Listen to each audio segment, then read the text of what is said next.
People who would say, well, no, that's not somebody who's, possessed or, yes, do something like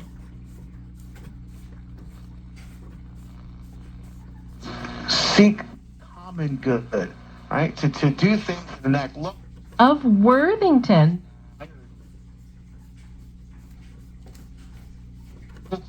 Last week, he proposed sending troops to San Francisco to improve safety. California is already involved to see if the president acted illegally. Of Newark, and they are celebrating 40 years. With the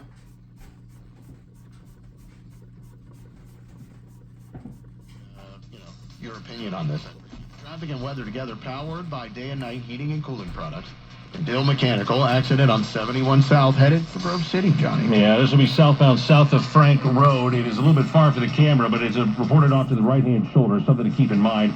71 a bit heavy both directions through 670. In fact,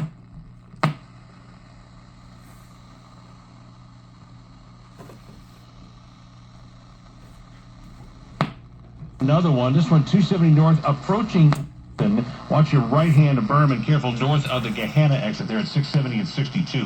This report sponsored by Our American Stories. On the next Our American Stories, they'll share the story of why it took one man nearly a decade to get his Land Rover back from the government. You won't want to miss the next episode of Our American Stories. Traffic powered by day and night heating and cooling products and Dill Mechanical. I'm Johnny Hill, News Radio 610 WTBN. Your ABC6 first warning weather will dip to 50 overnight. Sunshine at 74 for the game tomorrow in the shoe, and then sunshine nice on Sunday, 78. Weather powered by the Basement Doctor, 73.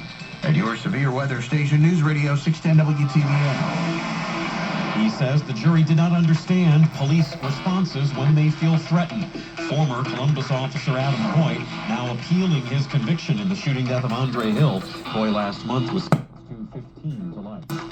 State Patrol keeping an eye out for impaired drivers this Labor Day weekend. Additional troopers out 24/7 through Monday looking for impaired drivers and also those who appear to be distracted. Reports show there were 17 roadway deaths.